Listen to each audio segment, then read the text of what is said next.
Επιστρέφουμε εδώ στο στούντιο για αυτό το δεύτερο μέρος της εκπομπής που όπως το προαναγγείλαμε. Μην περιμένετε να ακούσετε από μένα ρεπορτάζ, ούτε στοιχεία που θα οδηγήσουν στην παραπληροφόρηση σήμερα.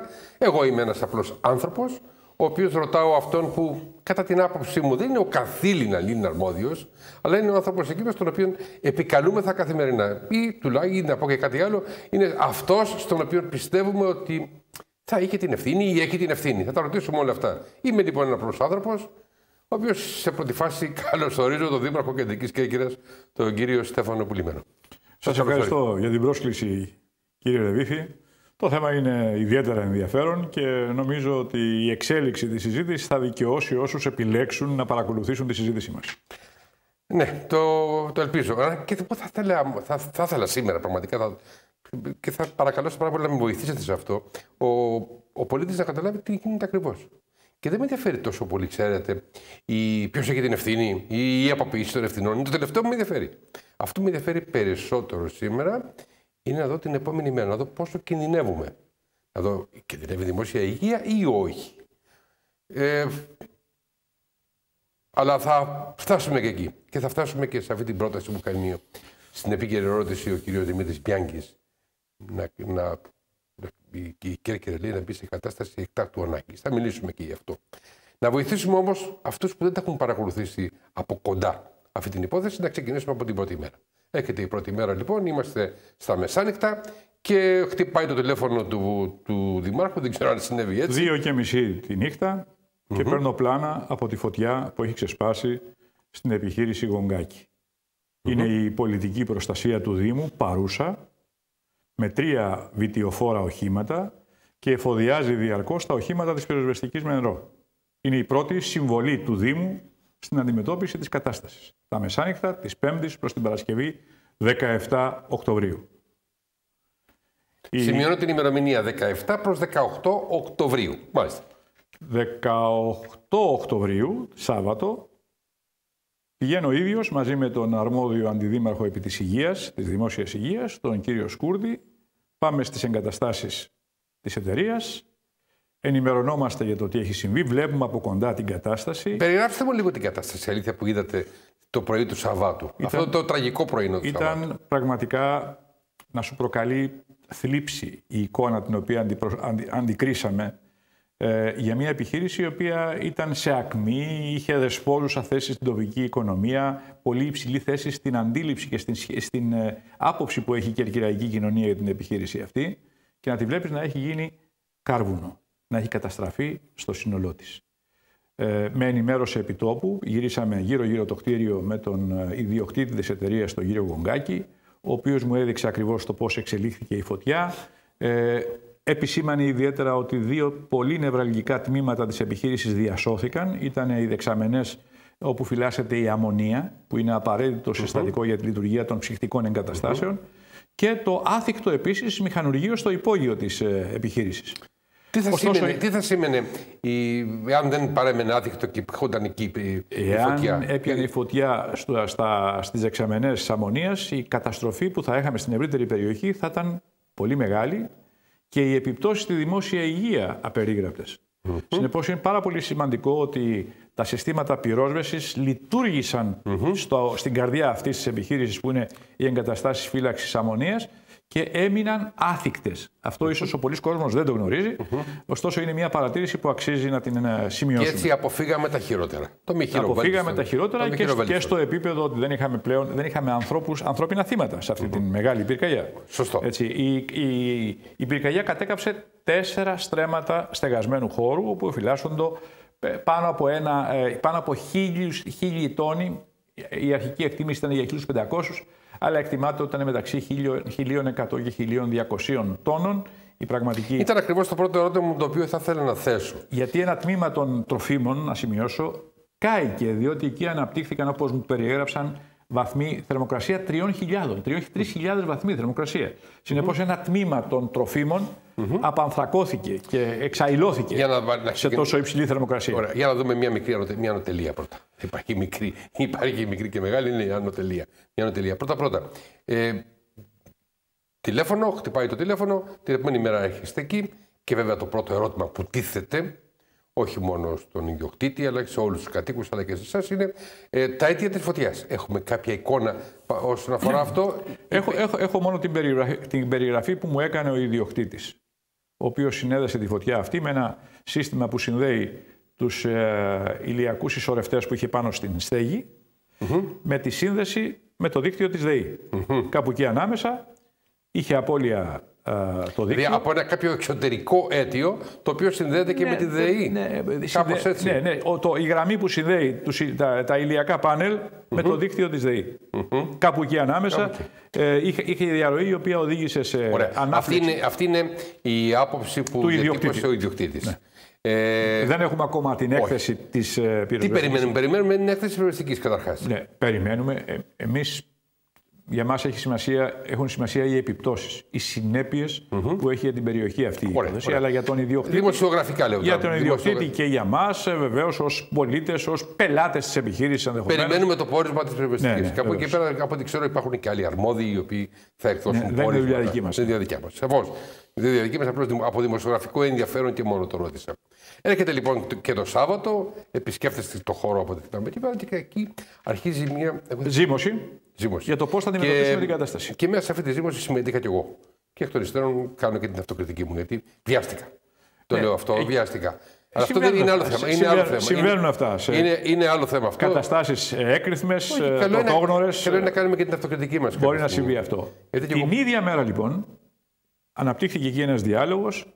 Ήταν και ο Περιφερειάρχης, θέλω να σημειώσω εκεί, ο κ. Τρεπεκλής, στη συνάντηση που έγινε στο προαύλιο της επιχείρησης με τον ιδιοκτήτη και με στελέχη της επιχείρησης. Ναι, εδώ θα ήθελα να. Έτρεξαν οι αρμόδιοι. Ο Περιφερειάρχης Ιωνίων και ο Δήμαρχος Κεντρικής Κέρκυρας. Μαζί με τα επιτελεία σας, υποθέτω. Βεβαίως. Βρίσκεστε εκεί λοιπόν.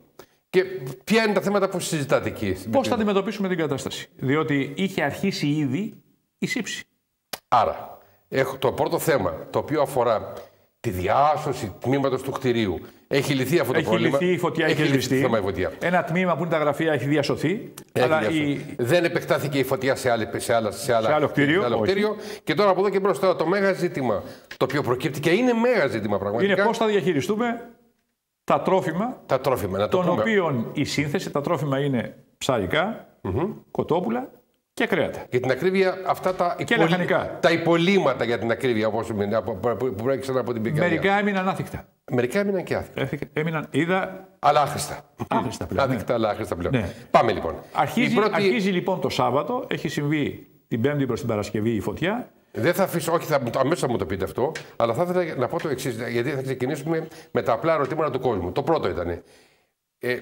Υπάρχει μια ανακοίνωση προφορικά, ακούστηκε προφορικά, ότι αυτά τα ζωικής προέλευσης υπολείμματα ανέρχονται στους 1.500 τόνους. Μάλιστα, εγώ έγραψα 1.500.000 κιλά για να δείξω το μέγεθος. Αυτό ήταν η πρώτη εικόνα που έχουμε. 1,5 εκατομμύριο κιλά υπολείμματα βρίσκονται εκεί, με ό,τι σημαίνει αυτό για την επόμενη μέρα. Ναι. Και από εδώ ξεκινάει ο διάλογος. Αρχίζει λοιπόν από την πρώτη μέρα που είμαστε εκεί. Γινόταν αισθητή η έναρξη της σύψης των τροφίμων.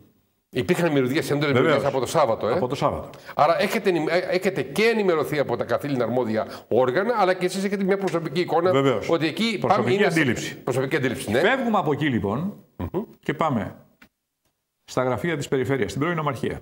Και γίνεται σύσκεψη στην οποία συμμετέχουμε εκπρόσωποι του Δήμου, εκπρόσωποι της Περιφέρειας, εκπρόσωποι του Φορέα Διαχείρισης Στερεών Αποβλήτων και εκπρόσωποι της πληγήσας εταιρείας. Από τη συζήτηση προκύπτει ότι η διαχείριση αυτών των αποβλήτων ζωικής προέλευσης δεν μπορεί παρά να γίνει από πιστοποιημένη εταιρεία. Δεν μπορεί οποιοσδήποτε να πάρει κάποια φορτηγά, να τα φορτώσει και να φύγει. Και να τα θάψει πουθενά οπουδήποτε. Αυτά προορίζονται για καύση με μεταφορά και συσκευασία και διαχείριση από πιστοποιημένη εταιρεία. Σε κάποιο πιστοποιημένο χώρο. Βεβαίως. Αδειοδοτημένο χώρο. Αδειοδοτημένο χώρο, ναι. Ναι, αδειοδοτημένο. Για να πάρει καρδία χρειάζεται η πιστοποίηση. Έτσι κι αλλιώς. Εδώ αρχίζουν τα πρώτα ερωτήματα. Γιατί ο Δήμος δεν πήρε την πρωτοβουλία αυτά όλα να τα κάνει ο ίδιος? Δηλαδή, με πιστοποιημένη εταιρεία, σε πιστοποιημένο, αδειοδοτημένο χώρο, να τα πάρει ο Δήμος και να τα μεταφέρει από εκεί. Είναι το πρώτο ερώτημα που τίθεται. Γιατί εκεί ξεκινώντας, η άποψη που κυριαρχεί που κυριαρχεί. Όχι υπεύθυνη άποψη, είναι ότι υπεύθυνο είναι ο Δήμος. Παραδείγματος χάρη, επειδή ο Δήμος έχει την ευθύνη και των άλλων απορριμμάτων. Θα τα πούμε με τη σειρά. Πάρα πολύ. Λοιπόν, σε αυτές τις καταστάσεις η νομοθεσία προβλέπει ποιος είναι υπεύθυνος. Ο Δήμος δεν έχει αυτό το αντικείμενο στις αρμοδιότητές του και στις υποχρεώσεις του. Παρ' όλα αυτά έχουμε τεράστιο ενδιαφέρον, διότι οι όποιες επιπτώσεις θα γίνουν σε βάρος του τόπου, σε βάρος της τοπικής κοινωνίας, σε βάρος των ανθρώπων που ζουν και κατοικούν γύρω από τις εγκαταστάσεις αυτές. Συνεπώς έχουμε εύλογο και άμεσο ενδιαφέρον να παρακολουθήσουμε και να επηρεάσουμε επί το θετικότερο τις εξελίξεις. Όμως δεν έχουμε ούτε την οικονομική δυνατότητα, ούτε την τεχνική δυνατότητα, ούτε την αρμοδιότητα εκ του νόμου να διαχειριστούμε αυτή την κατάσταση. Έγινε σαφές ότι η νομοθεσία ευρωπαϊκή και ελληνική προβλέπει ότι τη διαχείριση των αποβλήτων που προκύπτουν από μια τέτοια έκταση πυρκαγιά την έχει η εταιρεία η οποία υπέστη τη ζημιά. Ατυχώς αυτό συμβαίνει. Στη διαχείριση αυτή περιλαμβάνεται και το κόστος της διαχείρισης. Προφανώς και το κόστος. Ξέρω ότι το κόστος θα είναι δυσβάσταχτο. Συμμερίζομαι τη δύσκολη θέση στην οποία έχει περιέλθει η επιχείρηση. Κατανοώ απολύτως τους προβληματισμούς της και την δύσκολη θέση στην οποία. Το ρεπορτάζ λέει ότι εδώ υπήρχαν διαφωνίες από πλευρά της επιχείρησης. Υπήρχε η άποψη ότι δεν είναι υπεύθυνη η επιχείρηση. Καταρχάς, λέω τώρα, ήταν υπεύθυνη το δημόσιοι φορείς. Ναι, πάντως όχι ο Δήμος και μπορώ να σας πω ακόμη όχι η Περιφέρεια. Μάλιστα. Είναι οι αρμόδιοι κρατικοί φορείς και η επιχείρηση. Αυτά λέει η νομοθεσία.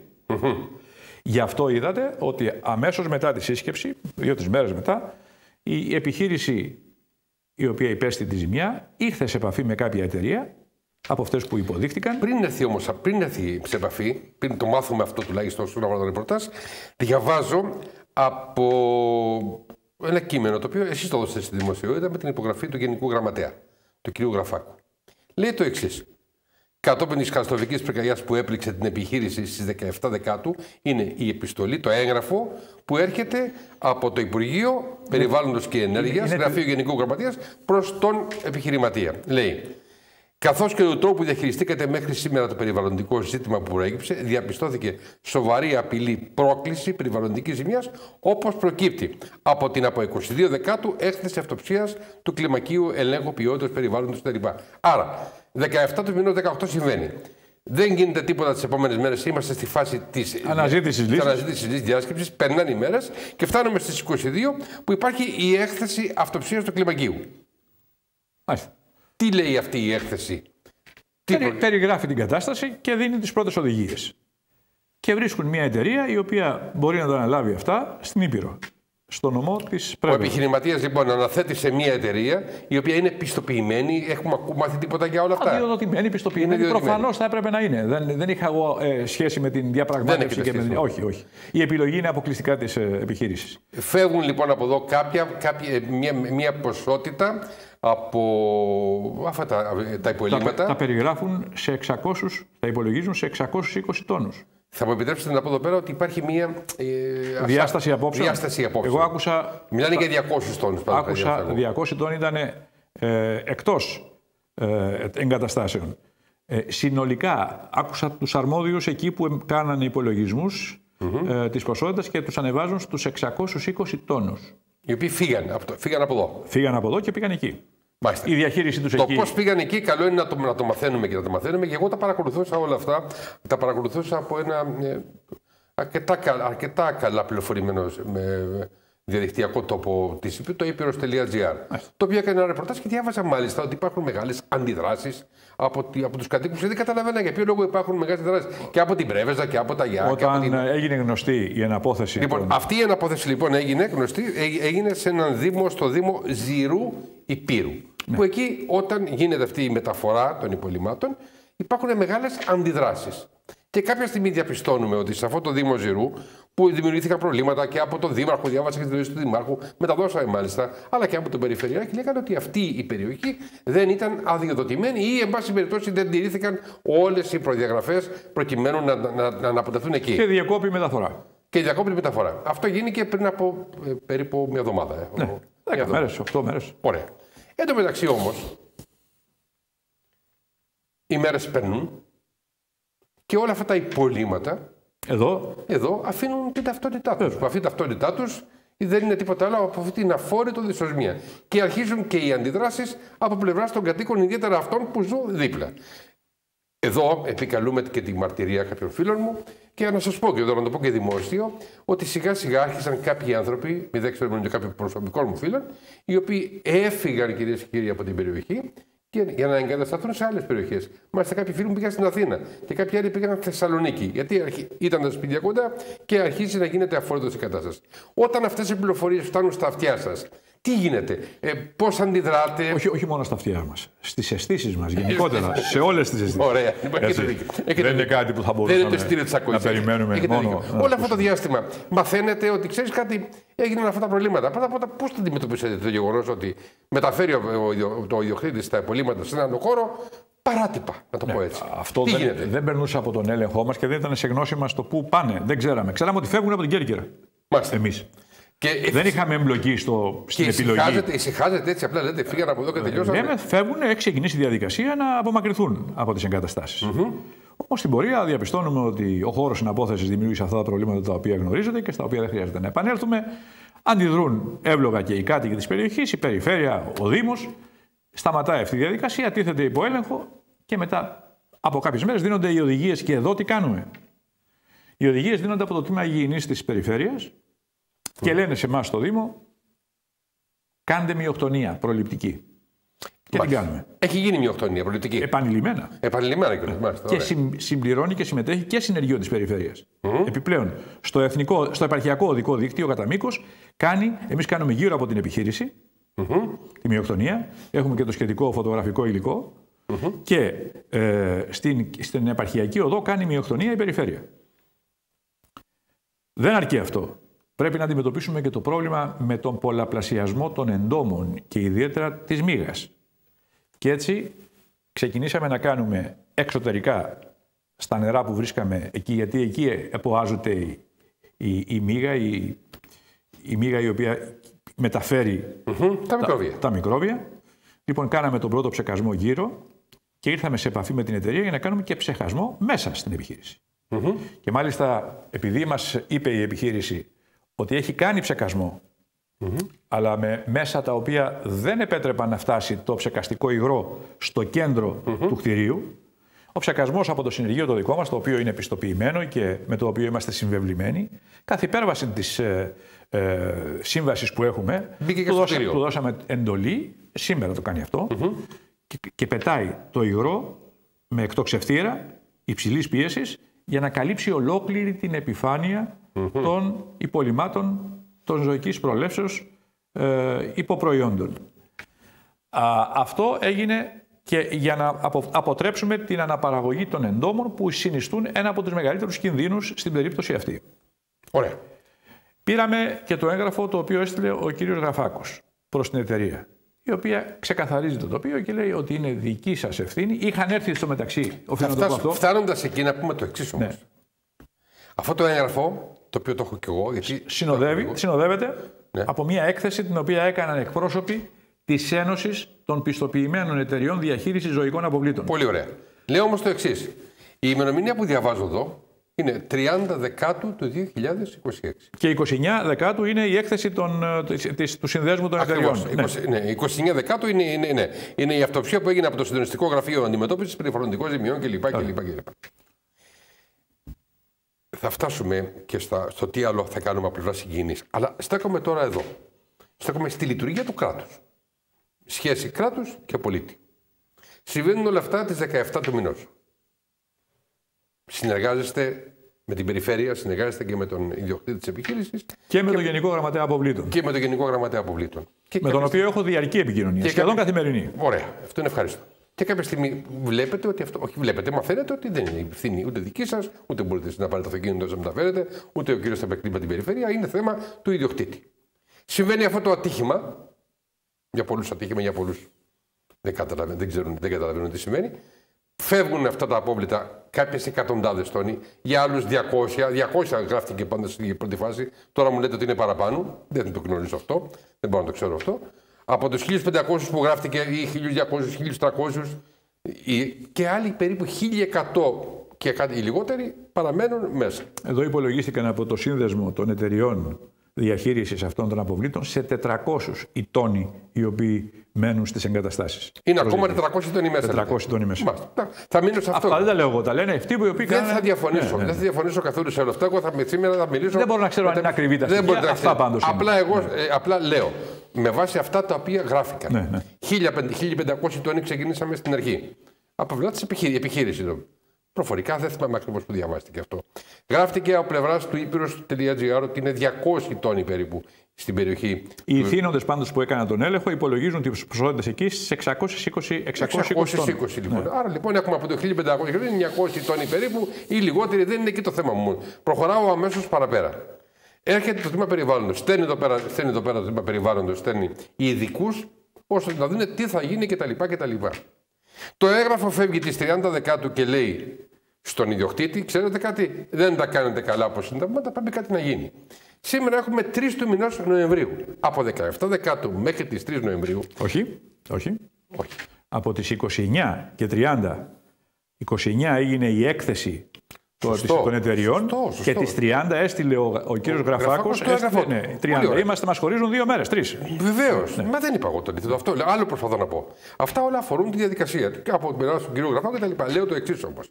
Δεν πάβουν όμως αυτά τα ζωικά υπολείμματα, τα σάπια κρέατα να το πούμε έτσι και ψάρια. Συνεχίζουν να σαπίζουν. Να είναι εκεί από τις 17 του μηνός που είπε στην πυρκαγιά μέχρι σήμερα 3 του μηνός Νοεμβρίου. Δεν το εξετάζω εγώ, ούτε θα ρίξω ευθύνες. Λέω όμως υπάρχουν εκεί. Βεβαίως. Είναι το μέρος. Και αν δεν είναι 800 τόνοι, 500, είναι 400-500 τόνοι, όποιοι είναι. Ναι. 500 τόνοι, μιλάμε για ένα τρελό νούμερο. Δεν είναι καλή. Βέβαια. Πάμε. Και το νούμερο 1 που εγώ σκέφτομαι είναι, έτσι εγώ απλός πολίτης είναι, καλά. Έχουν αίσθηση εκεί οι υπηρεσίες της Αθήνας, του Υπουργείου Περιβάλλοντος, τι σημαίνει αυτές οι εκατοντάδες τόνοι για τη γύρω περιοχή. Αυτό το ερώτημα θεωρώ πως εσείς το απευθύνατε. Και θα παρακαλέσω πάρα πολύ να μου δώσετε την απάντηση, εάν το απευθύνατε. Να σας πω, εκείνο το οποίο διαπίστωσα από την επικοινωνία μαζί τους είναι 2 πράγματα. Το πρώτο είναι ότι δεν υπήρχε προηγούμενη εμπειρία σε ολόκληρο τον κρατικό μηχανισμό. Πολύ περισσότερο δεν υπήρχε προηγούμενη εμπειρία στην Κέρκυρα. Διαχείριση τέτοιας κατάστασης. Με εκπλήσετε. Το δεύτερο που θέλω να σας πω και είναι πολύ σημαντικό είναι ότι με δεδομένο ότι αυτά τα ζωικά υποπροϊόντα θα πάνε υποχρεωτικά για καύση, αναζήτησα να δω τις πληροφορίες, γύρω από το πόσες εγκαταστάσεις και τι δυναμικότητα είναι οι εγκαταστάσεις για να κάψουν τα ζωικά αυτά υποπροϊόντα. Ναι. Όλες οι εγκαταστάσεις της χώρας, αν επιστρατεύονταν, δεν ήταν αρκετές για να κάψουν τις ποσότητες αυτές. Διότι οι μονάδες καύσης είναι μικρές γύρω από περιοχές που έχουν σφαγεία. Μάλιστα. Μέσα σε αυτούς τους κλιβάνους καίνε προϊόντα από τη σφαγή των ζώων. Ό,τι μένει και δεν μπορεί να διατεθεί στην αγορά και είναι υποπροϊόν, πάει εκεί για καύση. Αυτές οι μονάδες καύσης είναι δυναμικότητας από 200 κιλά έως 2 τόνους, 3 τόνους το πολύ. Πώς να διαχειριστούν μια τεράστια ποσότητα που υπερβαίνει τους 1.000 τόνους.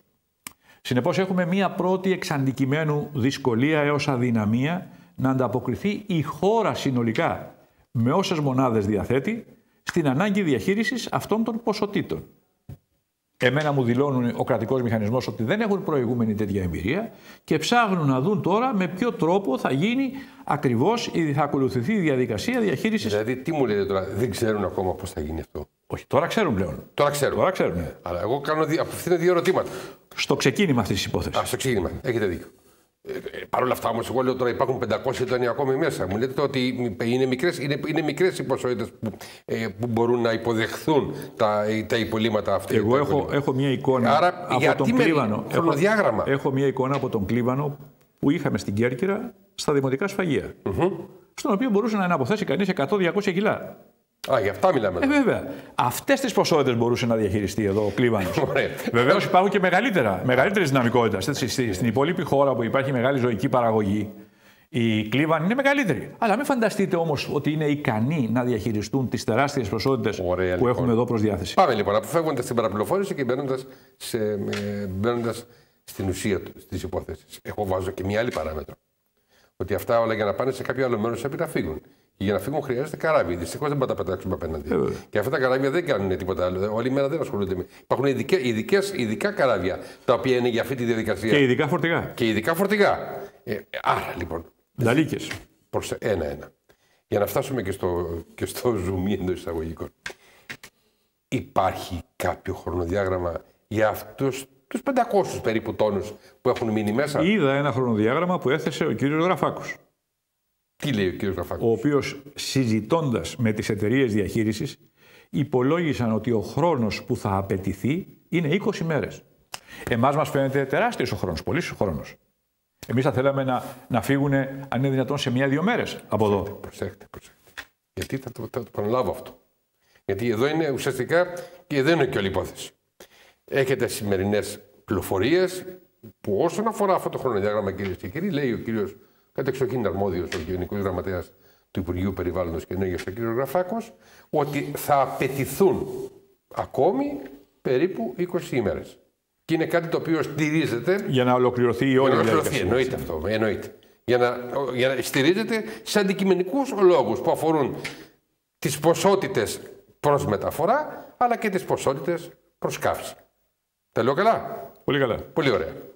Μπαίνουμε τώρα στο δεύτερο ερώτημα. Εδώ το λύσαμε αυτό το θέμα. Πλέον το έχει αναλάβει το Υπουργείο Περιβάλλοντος με πιστοποιημένα μέσα μεταφοράς, με πιστοποιημένες εταιρείες μέσα μεταφοράς και πιστοποιημένους χώρους υποδοχής για το καύσιμο.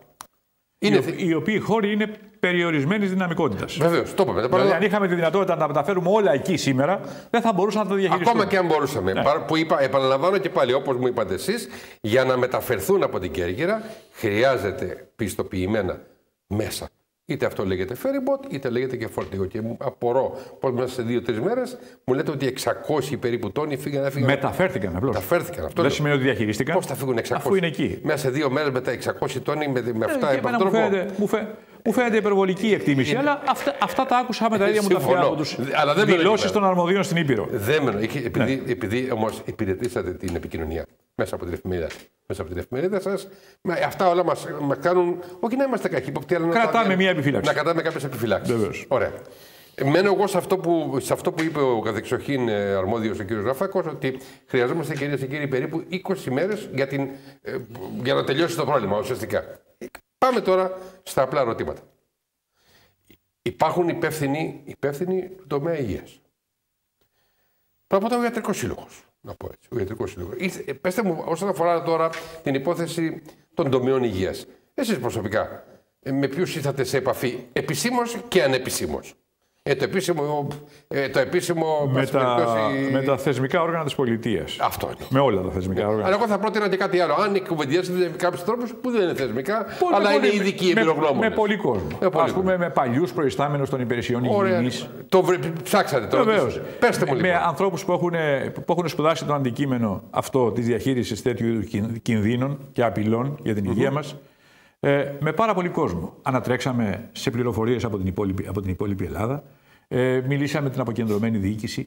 Έχουμε ένα καλό δίκτυο πληροφοριών το οποίο έχουμε αξιοποιήσει. Μιλήστε μου για την υγεία λοιπόν των κατοίκων της περιοχής. Η υγεία των κατοίκων περιγράφει και ο Ιατρικός Σύλλογος σε σημερινή του ανακοίνωση, αλλά και σε ένα κείμενο που είδαμε. Έχουμε σημερινή ανακοίνωση. Έχουμε σημερινή ανακοίνωση. Νομίζω ότι είναι η προχθεσινή, επαναλήφθηκε σήμερα. Λέει λοιπόν τους κινδύνους και λέει τα μέτρα προφύλαξης που πρέπει να λάβουμε. Τα μέτρα προφύλαξης όμως είναι αυτά τα οποία ήδη λαμβάνουμε. Δηλαδή, λέει μυοκτονία, λέει εντομοκτονία, να προλάβουμε τις προνύμφες να μην πολλαπλασιαστούν οι μύγες και δημιουργήσουν πρόβλημα στην ευρύτερη περιοχή. Εάν δεν έχει γίνει ήδη. Γίνεται και θα συνεχίσει να γίνεται. Ναι. Το τρίτο είναι να ελέγξουμε τα νερά της περιοχής, από τα οποία εδώ το κόσμο. Έχουν ελεγχθεί τα νερά, έχουν ελεγχθεί. Έγινε έλεγχος από το κλιμάκιο της περιφέρειας και παραπέμφθηκαν τα δείγματα για έλεγχο στο Γενικό Χημείο του κράτους. Έχουμε αποτελέσματα. Βεβαίως, δεν διαπιστώθηκε πρόβλημα. Με ενημέρωσαν από την περιφέρεια. Ωραία. Έτσι. Άρα οι βασικές παράμετροι των προτάσεων αυτών που κατέθεσε ο Ιατρικός Σύλλογος είναι ήδη σε υλοποίηση. Γιατί είναι και αυτές οι βασικές οδηγίες που μας έδωσε και το Τμήμα Υγιεινής, που έδωσε το Τμήμα Υγιεινής της περιφέρειας. Πολύ ωραία. Από εκεί και πέρα, το μέγα ζήτημα για τους κατοίκους της περιοχής είναι να μην έχουν τις οσμές αυτές στα σπίτια τους, που κάνει τη ζωή τους αβίωτη. Και έχει διώξει πολύ κόσμο από τα σπίτια. Εδώ να πούμε για το ρεπορτάζ, για όσο αξίζει αυτό. Πρώτα απ' όλα, σήμερα απόψε το βράδυ υπάρχει συνεδριάζει το Δημοτικό Συμβούλιο και νομίζω πως είναι το βασικό θέμα αυτό. Έτσι, Μα βέβαια. Υπάρχει μια ερώτηση, αλλά πληροφορήθηκα ότι θα έρθουν και πολίτες οι οποίοι. Υπάρχει σήμερα και μια συνάντηση φορέων στην Αλεπού, από ό,τι ξέρω. Σήμερα το απόγευμα. Ναι, σήμερα μετά το απόγευμα. Από λίγο, ναι. Και μετά υποθέτω πως θα έρθουν εκεί πέρα. Εντάξει, υπάρχει ήδη ανησυχία. Τις 7 το απόγευμα. Και υπάρχει και μια κινητοποίηση τώρα όσον αφορά. Λοιπόν, έχουμε λοιπόν τη δυσοσμία για την ακρίβεια. Δεν είναι οσμές. Είναι μια απίστευτη δυσοσμία. Ασφαλώς. Και να πω και το εξής. Που προέρχεται από τη σύψη των οργανικών αυτών. Και αντιλαμβάνεστε ότι και οι επιχειρήσεις εκεί κοντά δεν λειτουργούν πλέον. Ή υπολειτουργούν. Με προβλήματα. Θα είναι ψισταρίες δίπλα, πώς θα πας αυτή την ψισταρία δίπλα. Έχει πληγεί ολόκληρη η περιοχή και όλες οι δραστηριότητες επαγγελματικές. Πάμε λοιπόν στο τομέα υγείας. Είπατε ότι αυτά τα οποία σας λένε τουλάχιστον όσον αφορά τα προληπτικά μέτρα του τομέα στην υγεία, που είναι η μυοκτονία γίνεται, η εντομοκτονία γίνεται. Ναι. Και προχωρήσατε και πάμε σε ένα επόμενο στάδιο. Που είναι η αδρανοποίηση. Αναφέρεται μέσα στο έγγραφο του κυρίου Γραφάκου. Τι είναι η αδρανοποίηση? Η αδρανοποίηση είναι η διαδικασία με τη χρήση χημικών που θα σταματήσουν τη σύψη. Άρα θα μειώσουν τις οσμές. Η αδρανοποίηση. Η αδρανοποίηση θα ξεκινήσει εδώ ουσιαστικά από αύριο. Σήμερα έχει εγκατασταθεί συνεργείο των εταιριών που ανέλαβαν το έργο αυτό της μεταφοράς. Ήδη απομακρύνει ποσότητες των οργανικών. Έχουν εγκατασταθεί τα συνεργεία. Είναι στο συνεργείο εκεί. Είναι το συνεργείο με μηχανήματα, κάνουν τις πρώτες κινήσεις. Σε πολύ σύντομο χρόνο θα έχουν απομακρυνθεί όλα όσα είναι γύρω από την επιχείρηση, έξω πεταμένα. Και μετά θα πάνε μέσα στο κέντρο, στην καρδιά της επιχείρησης. Το έργο της μεταφοράς γίνεται συντεταγμένα. Διαχωρίζουν τα μεταλλικά στοιχεία από τα οργανικά. Τοποθετούνται σε ειδικά κυβότια, ψυγεία παρακαλώ. Για τη μεταφορά τους. Με σύστημα παλέτας από κάτω για να μπορούν να σηκωθούν. Αυτά θα μπουν σε φορτηγά συνταλίκες μιλήσατε για την αδρανοποίηση. Για να μεταφερθούν με ασφάλεια. Η αδρανοποίηση θα είναι με τη διάθεση πάνω στα εναπομείναντα χημικών συστατικών, των οποίων τη σύνθεση εγώ δεν γνωρίζω ούτε την εμπορική επωνυμία. Κοιτάξτε, έχετε δίκιο. Πώς να το ξέρετε. Και συνιστάται και η χρήση ασβέστη σε μορφή σκόνης, έτσι ώστε να μπορεί να περάσει. Το πιο απλό ερώτημα το οποίο τίθεται στον απλό πολίτη είναι το εξής απλό. Αδρανοποίηση. Αδυνατό να πιστέψω ότι όλοι αυτοί οι επιστήμονες, οι ειδικοί σύμβουλοι του Υπουργείου Περιβάλλοντος, δεν γνώριζαν ότι το νούμερο ένα που θα έπρεπε να γίνει στην περιοχή εκεί θα ήταν η αδρανοποίηση. Γιατί αν αυτή η αδρανοποίηση γινόταν τις πρώτες μέρες, δεύτερη, τρίτη μέρα, αντιλαμβάνεστε ότι δεν θα είχαμε σήμερα τα προβλήματα τα οποία θα έχουμε όσον αφορά τη δυσοσμία. Δεν είναι τόσο απλά τα πράγματα. Δεν είναι τόσο απλά. Όχι. Να εξηγήσω γιατί. Γιατί αυτά μεν που είναι ρηγμένα γύρω-γύρω από την εγκατάσταση, από το κτίριο, είναι κατά κάποιο τρόπο προσβάσιμα και διαχειρίσιμα. Αυτά γίνονται σήμερα, απομακρύνονται σήμερα. Αυτά που είναι μέσα στο κτίριο. Δεν μπορούσε να γίνει αδρανοποίηση, λέτε? Όχι, δεν μπορούσε να μπει κόσμος μέσα. Γιατί οι κατασκευές όλες είναι καμένες και ανά πάσα στιγμή μπορεί να πέσει ένα δοκάρι και να σκοτώσει. Κίνδυνος. Έτσι. Υπάρχουν και μηχανικά μέσα τα οποία χρησιμοποιούν. Θα μπορούσε να γίνει αδρανοποίηση λοιπόν από τις πρώτες μέρες. Σε κάποιο μέρος. Σε κάποιο μέρος. Γιατί κάποια στιγμή θεωρώ ότι αυτό που μόλις τώρα μου είπατε για την αδρανοποίηση, με επιτρέψετε, είναι αυτά τα σημεία που συμβαίνουν στις ζωντανές εκπομπές. Λοιπόν, τα γνωστά. Λέω λοιπόν ότι έχει δυσκολίες το εγχείρημα. Πολλές δυσκολίες. Αλλά συντεταγμένος τρόπος διαχείρισης, διαχωρισμού των υλικών. Γιατί πρέπει να πάρουν τα οργανικά και να τα διαχωρίσουν από τα μέταλλα. Γιατί εκεί είναι κατάλαβα. Λαμαρίνες. Πάμε λοιπόν για να ανακεφαλαιώσουμε, για να κλείσουμε και την εκπομπή σε αυτό το σημείο. Κάναμε μια περιγραφή του τι έγινε από την πρώτη μέρα μέχρι σήμερα. Καταλήξαμε ότι αυτή η υπόθεση, αφού υπήρξαν διάφορες σκέψεις, υπεύθυνο ήταν το Υπουργείο Περιβάλλοντος, το οποίο Υπουργείο Περιβάλλοντος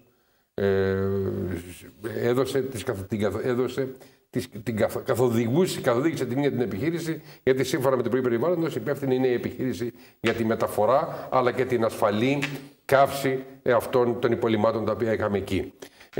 Σήμερα που βρισκόμαστε από πλευράς υγείας έχουν ληφθεί τα μέτρα που μόλις ανέφερε ο κύριος Πουλημένος. Παραμένει το θέμα της δυσοσμίας στην περιοχή. Το οποίο θέλω να σημειώσω, κύριε Ρεβίθη, ότι θα βαίνει από σήμερα. Θα βαίνει συνεχώς μειούμενο.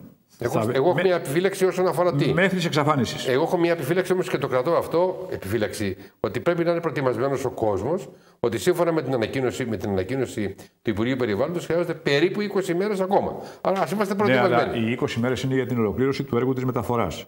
Όσο προχωράει η διαδικασία. Θα είναι και μικρότερη ποσότητα. Πολύ ωραία, πιο προσβάσιμη η καρδιά της ποσότητας αυτής θα είναι και πολύ εύκολα, πολύ καλύτερα διαχειρίσιμη. Συμπληρωματικά τώρα για να το κλείσουμε κιόλας. Όχι θεσμικά ο κύριος Πουλημένος, αλλά ως εκδότης διευθυντής μιας εφημερίδας στη γωνία. Θα ήσασταν ευχαριστημένος από τη διαχείριση όλου του κρατικού μηχανισμού για ένα τέτοιο γεγονός, κύριε Πουλημένο. Όχι, δεν θα ήμουν ευχαριστημένος. Εγώ, όπως και ο κάθε πολίτης, αλλά και ο παρατηρητής, θα ήθελε να υπάρχει ένας μηχανισμός σε ετοιμότητα να αντιμετωπίσει αυτή την κατάσταση άμεσα. Δραστικά, αποτελεσματικά, στο συντομότερο χρόνο. Κατάλαβα. Όμως, εξήγησα τι συμβαίνει στη χώρα μας. Πρόταση του κυρίου Βουλευτή για την κατάσταση έκτακτης ανάγκης. Κοιτάξτε, η κατάσταση έκτακτης ανάγκης, την οποία άκουσα και δεν είναι η πρώτη φορά που την ακούω αυτή την ιδέα, την είχαμε και πέρσι. Δεν είναι ιδέα πλέον, είναι δελτίο τύπου του γραφείου του Βουλευτή. Ναι. Θέλω να πω ότι η κατάσταση έκτακτης ανάγκης επιβάλλεται για να παρακάμψουμε τις διαδικασίες του νόμου, να κινηθούμε πιο γρήγορα και πιο άμεσα και πιο αποτελεσματικά. Μάλιστα. Στην προκειμένη περίπτωση, ο τρόπος που ενεργεί το σύστημα στην υπόθεση αυτή δεν χρειάζεται αυτή την κατάσταση. Πες μου κάτι άλλο, απευθυνθήκατε στον Υπουργό τον κύριο Γκίκα όλο αυτό το διάστημα? Βρεθήκαμε βέβαια. Βρεθήκατε. Άρα από πλευράς του υπήρξαν ενέργειες οι οποίες διευκόλυναν ή όχι? Γιατί ακούγονται διάφορα. Δηλαδή, υπάρχει παραδείγματος χάρη η άποψη που λέει, διατυπώνει το εξής. Καλά, σε ένα νησί όπως είναι εδώ, που έχουμε έναν υπουργό παραδείγματος χάρη δικό μας κτλ. Χρειάζεται από τις 17 του μηνός να φτάσουμε στις 3 Νοεμβρίου για να ξεκινήσει το Υπουργείο Περιβάλλοντος. Και ο κύριος Γκίκας, που έχει άλλες αρμοδιότητες κυβερνητικές, θα απευθυνόταν, και είμαι βέβαιος ότι απευθύνθηκε, στις ίδιες υπηρεσίες και αρχές που απευθυνθήκαμε κι εμείς. Και αφού έχω εγώ την άνεση της επικοινωνίας με τον Γενικό Γραμματέα Αποβλήτων. Του λέτε. Όχι, και του ιδίου. Στο ίδιο πρόσωπο θα πήγαινε. Γιατί αυτός είναι ο υπεύθυνος. Πριν σας αποδεσμεύσω για το άλλο μεγάλο ζήτημα που αφορά τα ταχυδρομεία. Να κάνω έναν επίλογο στη συζήτησή μας. Θέλω, κύριε Ρεβίθη, να διαβεβαιώσω τους συμπολίτες μας που ζουν στην περιοχή ότι το πρόβλημά τους, το γνωρίζω σε όλες του τις διαστάσεις. Συμμερίζομαι το άγχος και την αγωνία τους και τις διαμαρτυρίες τους τις κατανοώ απολύτως. Και θέλω να τους πω ότι στην προσπάθεια αυτή να αντιμετωπίσουμε, να λύσουμε το πρόβλημα, δεν είμαστε δύο διαφορετικές ενότητες. Είμαστε μαζί τους. Είμαστε απόλυτα ταυτισμένοι με τους συμπολίτες μας που πάσχουν. Δεν έχουμε τίποτα να χωρίσουμε μαζί τους. Και θέλω να τους διαβεβαιώσω ότι κάναμε ό,τι ήταν ανθρωπίνως δυνατόν για να αντιμετωπιστεί αυτή η κατάσταση.